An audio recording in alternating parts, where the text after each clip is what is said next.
क्या विचार किया? यद मद अन्यत न अस्ति, क्योंकि मेर मद मुझसे अन्यत भिन्न कोई दूसरा है ही नहीं है जिससे मैं डरूं, है ना। मद मुझसे अन्यत नहीं है, जो कोई वस्तु है जिससे मैं भय खा रहा हूँ वो तो मेरे से भिन्न कोई दूसरा है ही नहीं है। नास्ति, जब है ही नहीं तो फिर मैं कस्मात नु विवेमी थी, किससे डरूं फिर?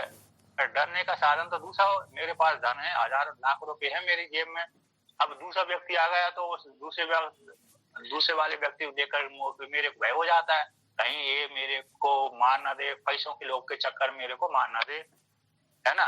तो ये भय बन जाता अपने आप ही, यदि भी सामने वाला मारने के उद्देश्य नहीं आया, किंतु व्यक्ति के मन में अपने आप ही ये भय उत्पन्न हो जाता है, मेरे पास में लाखों रुपए हैं, करोड़ रुपए हैं, कहीं इसको लोभ ना जा, लोभ में आकर के मेरे को मार देगा, तो ये भय अपने आप ही उत्पन्न हो जाता है।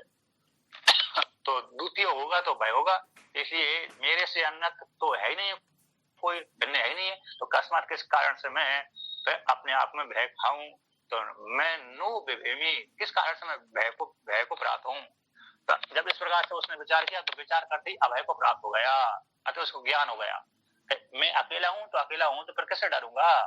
तो तथा एव अस्य भयम भी आया, इस प्रकार से विचार करने पर कि दो होने पर ही डरता है, मेरे से भिन्न कोई दूसरा है नहीं है, मैं किससे डरूंगा। ऐसा विचार करने के पश्चात मैं तो अकेला हूं, तो अकेले में तो कोई भय उत्पन्न हो ही नहीं सकता, क्योंकि आज चारों तरफ कोई है ना जानवर है, ना पक्षी है, ना कुछ भी नहीं है, तो डरूंगा तो किससे डरूंगा। जब ऐसा विचार कर दिया, अकेला हो जाने पर एक हम अद्वितीय नया नानास्ति किंचना, तो मैं एक हूँ, अकेला हूँ, मुझसे भिन्न कोई दूसरा है नहीं, इस प्रकार से विचार करते ही उसको ब्रह्म ज्ञान हो गया, हम ब्रह्मास्मि, ऐसा ज्ञान हो गया। तो एव तथा इस प्रकार विचार करने से अस्य प्रजापति को, विराट रूप प्रजापति को भयम भी आया, भय चला गया। तो भय चला जाने के पश्चात कहते हैं कस्माद ही अवेश्यत, मैं किस कारण से डरूं, क्योंकि डरने का हेतु तो दूसरा है। तो द्वितीयाद भयम भवती भय का हेतु कौन है? द्वितीय से ही निश्चित रूप से भय होता है। यदि अपने से भिन्न कोई दूसरा व्यक्ति है तो उसी से भय होगा, किंतु अकेले से भय, मैं अकेला कमरे में बैठा हूं तो मेरे कोई खुद भय होगा, है ना।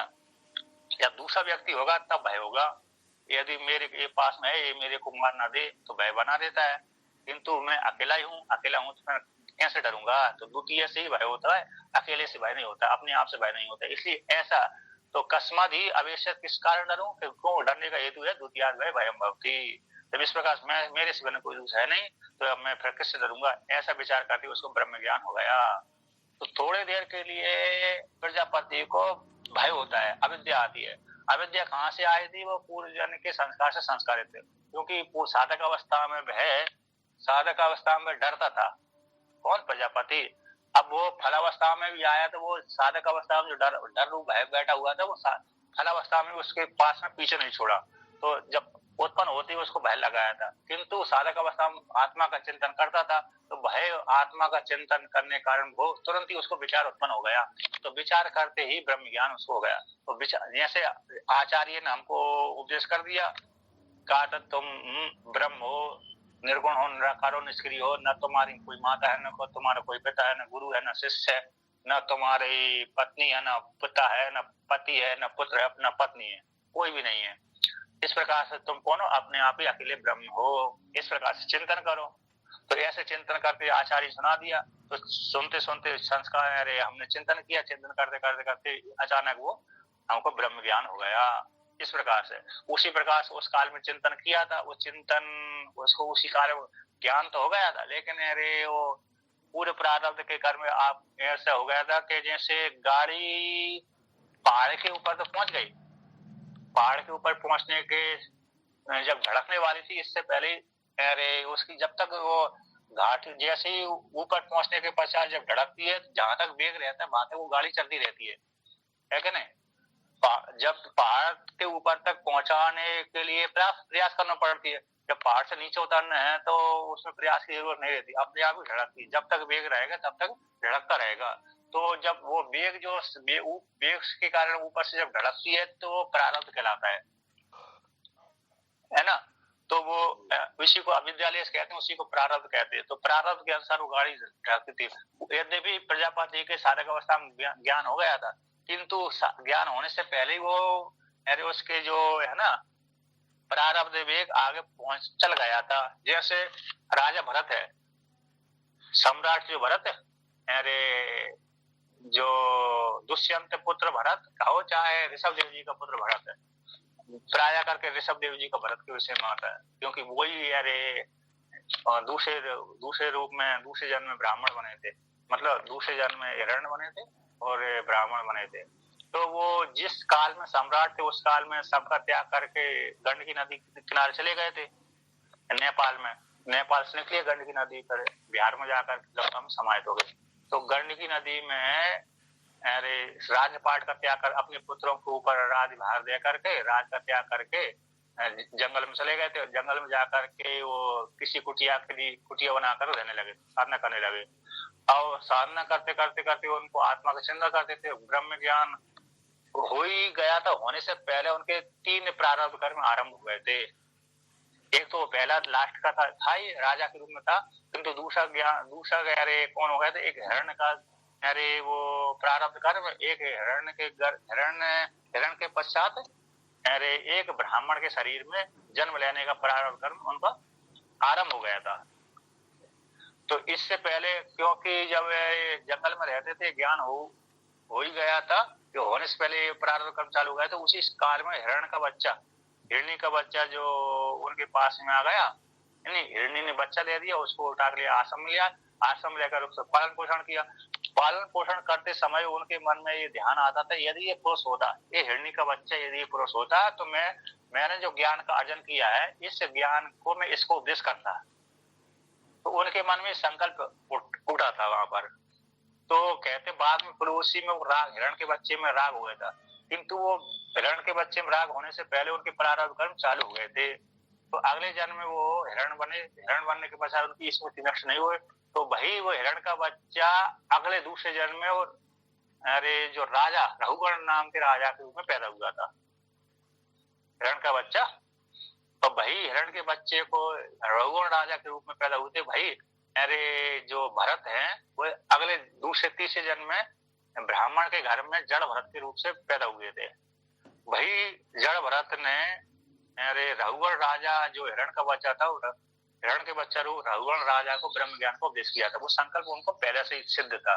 तो वो उस जन्म में उन्होंने अध्ययन भी नहीं किया ब्राह्मण के रूप में, है ना, और सीधा अरे क्या दिया, ब्रह्म ज्ञान को उपदेश कर दिया था। तो उनका ब्रह्म ज्ञान तो हो गया था राजा के रूप में, राजा रूप शरीर में रहकर ज्ञान तो हो गया था। तो ज्ञान होने से पहले उनके प्रारब्ध कर्म आरंभ हो गए थे, ठीक है ना। उसी प्रकार से यहाँ पर एक तात्पर्य के उसी प्रकार से प्रजापति ज्ञान तो हो गया था, ज्ञान होने से पहले उनका प्रारब्ध कर्म हो गया था। अगले जन्म में तो उनको क्या बनना है, यानी प्रजापति पद वन की प्राप्ति होगी। वो भोगने के पश्चात फिर तुम कैसे हो जाओगे, मुक्त हो जाओगे, अब फिर दोबारा शरीर की प्राप्ति नहीं होगी। वो है, ठीक है ना जी। तो ये तात्पर्य हो गया। जो उदाहरण राजा भरत का जो उदाहरण है वो प्रारब्ध बलवत्तर प्रारब्ध को लेकर के। अब आगे कहते हैं तो द्वितीय से होते एक पहले जन्म में तो राजा थे, दूसरे जन्म में फिर हिरण बने, फिर तीसरे जन्म में फिर वो ब्राह्मण बालक बने। हाँ ब्राह्मण, क्योंकि ब्राह्मण बालक में भी उन्होंने अध्ययन नहीं किया, गायत्री को भी मंत्र नहीं सीखा, तो फिर भी उन्होंने ब्रह्म ज्ञान को उपदेश कर दिया, है ना। तो इस प्रकार से फंसूंगा ही नहीं है, बोलना ही नहीं है मुझे, बोलते ही नहीं। बोलते नहीं थे, जानबूझ करके नहीं बोलते थे, अभूत अवस्था में रहते थे जानबूझ करके, लेकिन उनको ब्रह्म ज्ञान तो था। हाँ ब्रह्म ज्ञान तो था ही उनको ही, ठीक है ना। नहीं ज्ञान का नाश नहीं होता, जो पूर्व जन्म अर्जित ज्ञान है उसका नाश नहीं होता है, जितनी भी मतलब ये तात्पर्य है कि उनको ब्रह्म ज्ञान कब हो गया था, पूर्व जन्म ही हो गया था ब्रह्म ज्ञान। तात्पर्य मतलब उसका तात्पर्य निकालना है, ज्ञान तो उनको पूर्व जन्म हो गया था, इसलिए क्योंकि ब्राह्मण जब शरीर में रहकर उन्होंने बिल्कुल भी अध्ययन नहीं किया, गायत्री मंत्र का भी सीखा ही नहीं, उन्होंने उच्चारण नहीं किया, पिताजी ने बार बार रटाने के पश्चात भी, इसलिए उनका प्रारब्ध कर्म कैसा था, बलवत्तर था। इस कर्म को क्या बोलते हैं, बलवत्तर प्रारब्ध कर्म, अर्थात भोगना ही पड़ता है। शरीर की योनि उनको भोगना पड़ी, फिर ब्राह्मण की योनि उनको भोगनी पड़ी, है ना। ये बलवत्तर प्रारब्ध कर्म आते। उसी प्रकार से प्रजापति को साधक अवस्था में ज्ञान तो हो गया था, ज्ञान होने से पहले उनके प्रारब्ध कर्म आरंभ हो गया था। जैसा दूसरा उदाहरण है, दूसरा उदाहरण कौन सा, राजा ध्रुव का। ध्रुव ने सबसे पहले साधना किसके लिए करी थी, अरे मेरे को उच्च सिंहासन, पिताजी की सिंहासन प्राप्त हुए। तो विष्णु भगवान ने सिंहासन दे दिया वरदान के प्रभाव से, है ना, पिताजी की सिंहासन दे दिया, अर्थात राजपद की दे दिया। राजपद जैसे ही वरदान देकर भगवान विष्णु चले गए, अंतर्धान हो गए। उसी समय ध्रुव जब घर लौट रहे थे, लौटते समय उनको मन में विचार उत्पन्न होगा, अरे मैंने एक तुच्छ सिंहासन के लिए मुक्ति को छोड़ दिया। मैं, भगवान विष्णु साक्षात मुक्ति को देने वाले हैं, और मुक्ति को देने वाले से मैंने क्या मांगा, एक छोटा सा तिनका मांगा। राजरूप, राज का जो राजरूप जो फल है वो थोड़ा सा तिनका है। जब संपूर्ण जगत का राजा मेरे को विष्णु भगवान बना सकते थे, मैंने एक छोटा सा देश का राजा मांगा, छोटा सा धन मांगा, राज मांगा, मेरे को धिक्कार है। ऐसा जब वो घर लौट रहे थे, अपने पिता के पास मा रहे थे, माता के पास मा रहे थे, तब उनके मन में विचार उत्पन्न हो रहा था। तो उसी समय भगवान विष्णु पुनः दोबारा लौट करके आए। भगवान विष्णु लौट करके आकर के उन्होंने कहा, हे ध्रुव, तुम चिंता मत करो, तुम पहले राजगद्द, मेरे वरदान के अनुसार पहले राजगद्दी भोगो, राजपद की प्राप्ति करो, राज भोगो, इसके पश्चात तुमको ज्ञान भी होगा, ब्रह्म ज्ञान भी होगा, जो तुम चाहते हो ब्रह्म ज्ञान वो भी होगा तुमको। तो दोनों प्रकार से भगवान विष्णु भगवान ने वरदान दिया था। तो पहले वो उनको प्रारब्ध कर्म कौन हो गया, राज भोग नहीं पड़ा फिर उनको विष्णु भगवान के वरदान के प्रभाव से। फिर बाद में उनको ब्रह्म ज्ञान हो गया, ध्रुव लोक की प्राप्ति हो गई। ध्रुव लोक तो लोक है, किंतु वहां पर रहकर मुक्त हो गए थे, ठीक है ना।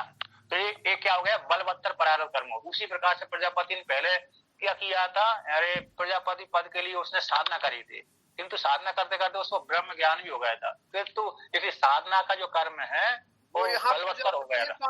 वही पुराणों में ब्रह्मा है ना? हाँ, पुराणों में ब्रह्मा जी है, वो पुराणों में ब्रह्म है और यहाँ पर प्रजापति विराट है। तो मतलब इसमें तात्पर्य के बलवत्तर प्रारब्ध कर्म को लेकर के आगे इसी पे शास्त्रार्थ होगा। जो बात आपने बताई स्वामी जी, वो मनुष्य रूपा के लिए भी तो लागू होती है। वो यहीं पर आ रही है, मनुष्य रूपा यहीं पर आने वाले हैं। ये विराट ही मनुष्य रूप बनेगा। अभी विराट भगवान है ना, भगवान विराट ठीक है, दो शरीर, एक शरीर के दो भाग कर लिए।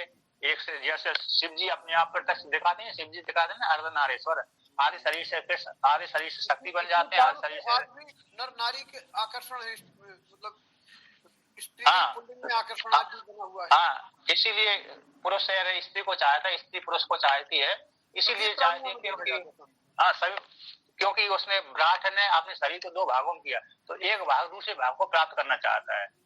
विराट यदि अपने शरीर को दो भाग नहीं करता तो कोई भी स्त्री पुरुष को नहीं चाहती, पुरुष भी स्त्री को नहीं चाहता। तो अलग अलग है की अवधारणा भी इसी से मिलती जुलती है स्वामी जी। हाँ, यही है अर्धनारीश्वर का, यही उदाहरण भगवान शिव जी ने यही उदाहरण दिया है। भगवान जो शिव है यही उदाहरण के रूप में विराट, चाहे वो शिव जी विराट का ही प्रतिपादन किया शिव जी ने, और फोटो के रूप में तो हम जानते ही है कि नहीं, फोटो में भगवान शिव जी का अर्धनारीश्वर रूप तो दिखाते हैं। कृष्ण भगवान का यद्यपि है लेकिन कम प्रसिद्ध है। कृष्ण भगवान भी अपना अर्धनारीश्वर, राधा और कृष्ण का रूप है अर्धनारीश्वर, किंतु उनकी प्रसिद्धि कम है, किंतु शिव जी की प्रसिद्धि ज्यादा है अर्धनारीश्वर, इस प्रकार से। तो देखिए अब यहाँ पर वर्णन करते हैं, सो अभवेत सह प्रजापतिर यो अयम प्रथमः शरीरी पुरुष विदो व्याख्यातः सो अभवेत भीतवान अस्मदादि वद एव इति आह। सो अभवेत, भय डर गया था, भूतकाल का वाचक हो गया। सा प्रजापति, जब यहाँ पर उसको प्रथवज भी कह दिया, पहला कह दिया, तो फिर अब ये सृष्टि की तो परंपरा अनादि पहला कौन है ये नहीं हो पाता ना, कि पहला कौन है। सृष्टि की परंपरा अनादि बता दी जाती है कि उसके पहले भी था, इसके पहले भी था, उसके पहले भी था। हाँ, मतलब ये है कि इस सृष्टि में पहला ये है, इस सृष्टि में। हाँ, तो मतलब सबसे पहली सृष्टि जो सबसे पहली हुई होगी, सबसे पहले, तो उसमें क्या था? नहीं, सबसे पहले सृष्टि होती नहीं है, वो तो सृष्टि एक तो उत्पन्न नहीं हो, लेकिन बीजांग को न्याय घटता है, इसमें बीजांग को न्याय लगाते हैं, यही हुई है, ये नहीं कह सकते, है ना।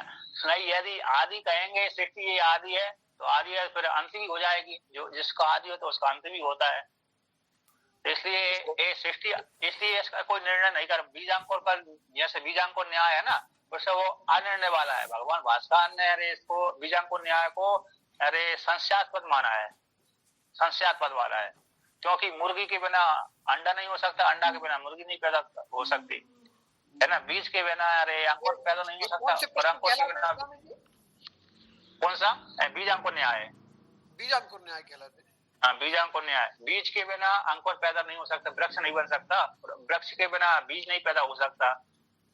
तो ये जो दृष्टांत है बीज, हाँ, इसलिए अनादि, इसके विषय में निर्णय नहीं होता है कि कौन पहले पैदा हुआ, मुर्गी पहले पैदा हुई कि अंडा पहले पैदा हुआ, क्योंकि बिना अंडे के मुर्गी नहीं बन सकती, मुर्गी के बिना अंडा नहीं पैदा हो सकता।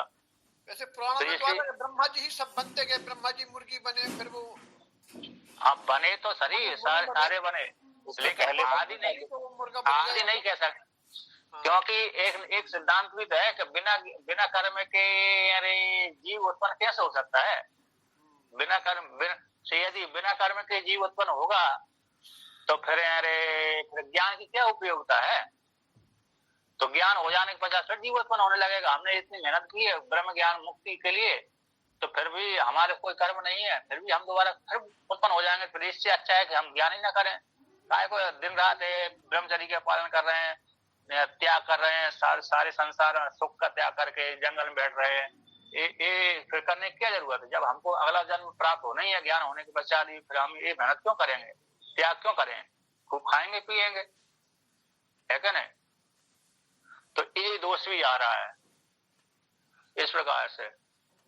तो मतलब ये ब्रह्मा जी बने तो पूर्व जन्म की सृष्टि को लेकर के बने वो, इस प्रकार से। तो अनादि सृष्टि है, आदि मतलब प्रारंभ का तो कहीं से हुआ ही नहीं है ऐसा। इसलिए अनंत है ना, आदि अनंत, और कब हुई है मालूम नहीं, और अनंत तक चलती रहेगी। हाँ, उसके लिए अंत वाली है सृष्टि, मतलब जिसकी अंत किसका हो जाता है सृष्टि, उसके लिए कि जिसको ब्रह्म ज्ञान हो गया है। जो जल नदी, जो नदी का जल समुद्र में जाकर मिल गया तो वो उस जल का अंत हो गया, तो उसके लिए नदी का रूप समाप्त हो गया। जो जल समुद्र पहाड़ से निकला हुआ था, वो पहाड़ से निकलने वाला जल जो समुद्र में जाकर मिल गया तो उसका तो संसार समाप्त हो गया, किंतु वो कारण रूप से प्राप्त हो गया। किंतु जो रास्ते में बह रहा था उसका संसार चल ही रहा है। तो जब तक जीव को ब्रह्म ज्ञान के द्वारा मोक्ष प्राप्त नहीं होती तब तक उसके लिए संसार है। अब जैसे ही मोक्ष हो गया, ज्ञान के द्वारा मोक्ष प्राप्त हो गया, उसके लिए संसार समाप्त हो गया, दूसरे के लिए बना हुआ है ना। दूसरा जो जीव है उसके लिए संसार बना ही हुआ है, सुख दुख वाला संसार, इस प्रकार से। और कब तक चलेगा मालूम नहीं, कब से आरंभ हुआ मालूम नहीं, इस प्रकार से। हाँ, अकेला उसके लिए अंत हो जाएगा जिसको ब्रह्म ज्ञान हो गया, उसके लिए संसार समाप्त हो जाता है। अब उसी को लेकर के यहाँ पर वर्णन करते हैं। तो कहते हैं सो विभेद है, डर गया था। सो यानी सा प्रजापति है, जो प्रजापति है, या सा यानी भय प्रजापति, या जो प्रजापति, अयम प्रथम शरीरी। स्मृति आती है कि सा भई शरीरी प्रथमा, भई प्रथमा शरीरी, भई प्रथम शरीरी कहलाता है, जीवात्मा कहलाता है।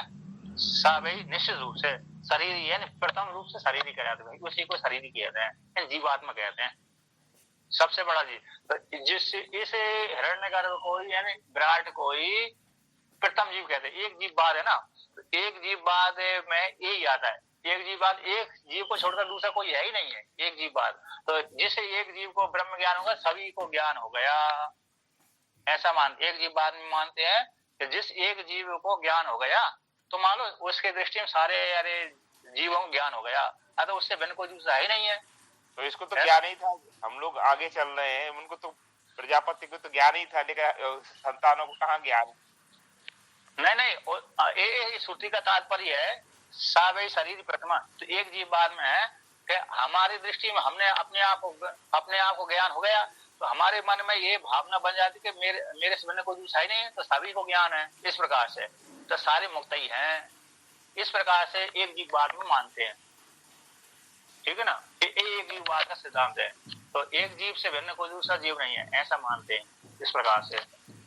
तो जिसको ज्ञान हो गया मतलब जो प्रजापति है प्रथम शरीरी है, कौन से है, पुरुष विदो, पुरुष के आकार वाला है। पुरुष का आकार कैसा है, 2 हाथ 2 पैर के आकार वाला है, नाक मुख वाला है। इतनी व्याख्या था, कहते व्याख्या था, पहले व्याख्यान कर दिया गया प्रथम मंत्र में सो है वो पुरुष है, प्रजापति है, विभेद अभिभेद भीतवान, भीत गया, भयभीत हो गया था। अस्मदादिवद हमारे समान, जैसे हम पुत्र उसके संतान है ना, पुत्र पुत्रियां जो हम जीवारी उसके संतान है, तो हमारे समान वह भी डर गया था। तो अस्मदादिवद एव इति हमारे समान ही वो डर गया था, इस प्रकार से। तो कहते हैं, अब आगे वर्णन करते हैं, यस्माद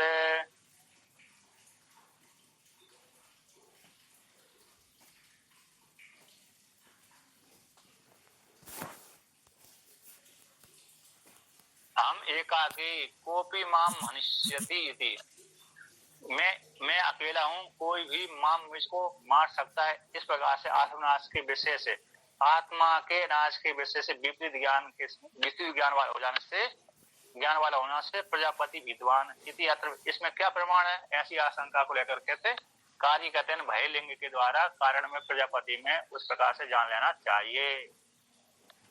यहाँ से मैं अकेला हूँ, यहाँ से कोई युद्ध लड़ रहा था तो अकेला हूँ, सेना ने घेर लिया, सेना ने दूसरे शत्रु ने घेर लिया, तो कहता मैं डर मर जाऊंगा, मेरे को हो सकते मार दें। कैसे? जिस प्रकार से अपने आत्मा के नाश के को लेकर के, विपरीत ज्ञान को लेकर के उसको भय हो जाता है प्रजापति को, जैसे हम लोगों को भय होता है उसी प्रकार से कारण को भी भय हो गया था।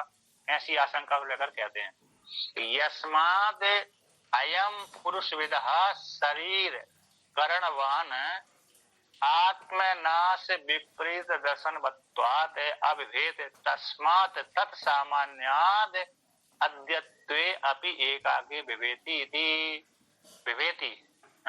जिस कारण से है पुरुष विद, हाथ पैर वाला जो पुरुष है वह शरीर करण वाला, शरीर स्थूल शरीर और करण समुदाय, यानी करण यानी पांच कर्मेंद्रिय पंच प्राण आदि को लेकर लिंग शरीर से युक्त कर गए। तो शरीर करण वाला जो है पुरुष आकार वाला पुरुष विद जो प्रजापति विराट है, वह विराट है आत्मनाश, अपने आत्मा के नाश को लेकर के विपरीत दर्शन वाला हो जाने से। आत्मा का नाश नहीं होता, तो आत्मा के नाश का जो विपरीत ज्ञान हो गया अविद्या को लेकर के, क्योंकि निर्विशेष आत्मा का कभी भी नाश नहीं होता। तो आत्मनाश से शरीर का नाश होता है, शरीर को नाश को ही उसने आत्मा में आरोप कर दिया, स्थूल शरीर के नाश को लेकर के आत्मा में आरोप कर दिया, तो विपरीत ज्ञान हो गया। तो आत्मा के नाश के विपरीत दर्शन वाला हो जाने से वह डर गया था। तस्मात जिस कारण से वह प्रजापति डर गए, तस्मात उसी कारण से, उसी न्याय से अद्यत्वे आज भी अपियन भी एकाकी विवेदी, आज ही व्यक्ति अकेला रहता है तो डर जाता है।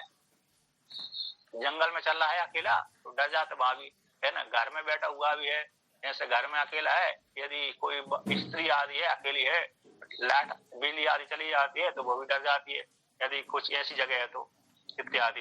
तो अकेला व्यक्ति आज भी डरता है। तो डर कहाँ से आया? वो कारण से आया है ना, कार्य में वो अनुगत होता है।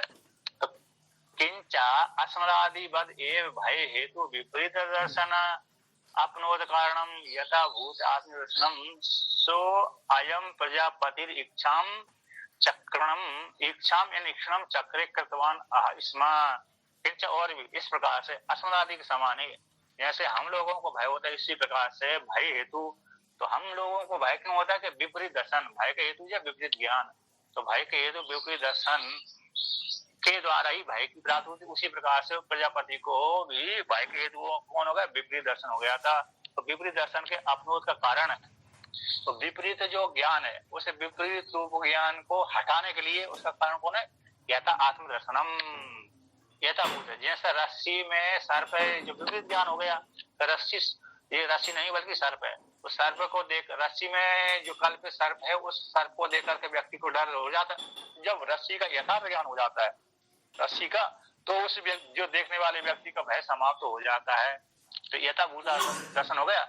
उसी प्रकार से यथाभूत आत्मदर्शन के द्वारा जो विपरीत ज्ञान था, भय का हेतु था, वो विपरीत ज्ञान इससे यथाभूत आत्मदर्शन के द्वारा निवृत्त हो जाता है। तो कहते हैं उसी को लेकर के ईक्षण व्याख्यान में जाऊं तो कहते हैं सो अयम प्रजापति, उस प्रजापति ने विचार किया, भय उत्पन्न हो जाने के बाद उसने विचार किया, इच्छाम यानी ईक्षणम चक्रे कृतवान किया था, विचार के द्वारा संपादितवान। तो विचार के द्वारा उसने इस प्रकार से कल्पना की, क्या किया, विचार किया था। हाइस्मा खत्म किस प्रकार से किया था, इतिहास इसको लेकर कहते हैं।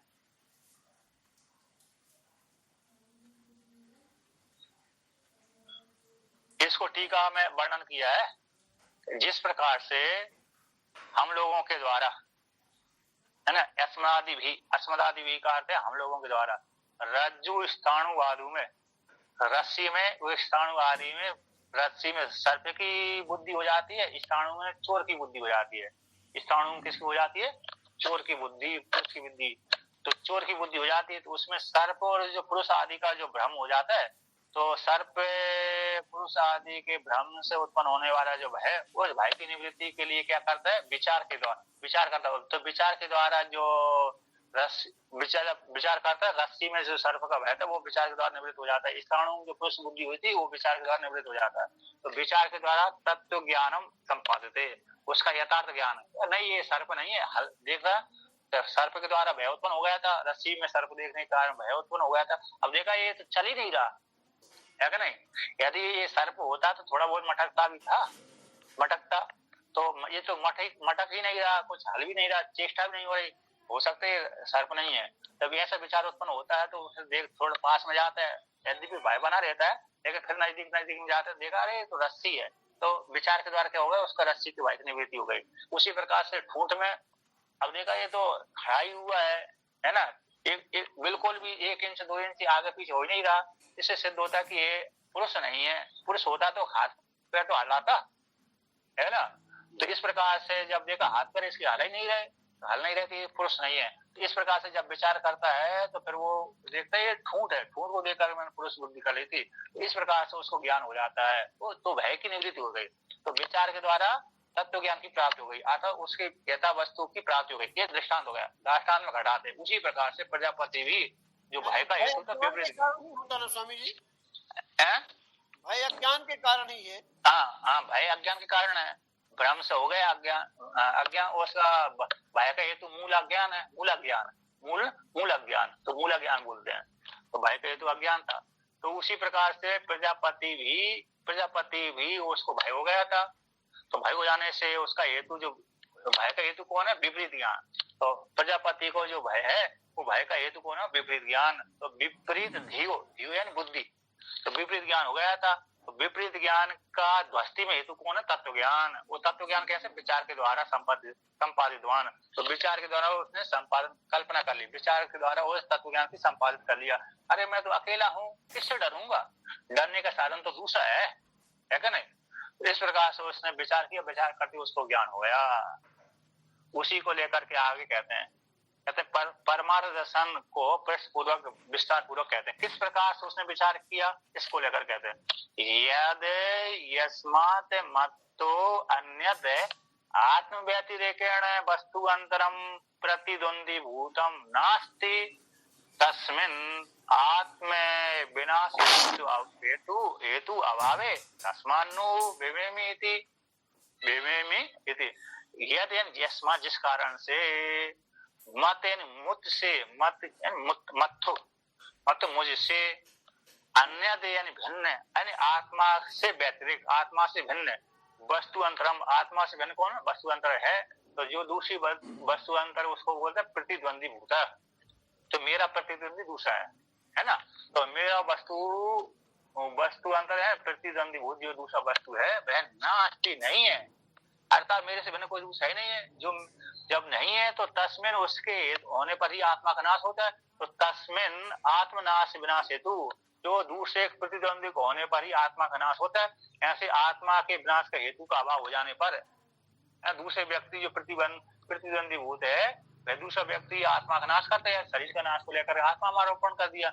अब दूसरा मुझको मारने वाला है ही नहीं है, अब है ही नहीं है, तो अकस्मात किस कारण से नु विभूमि, निश्चित उसमें कैसे डरूं, किससे डरूं।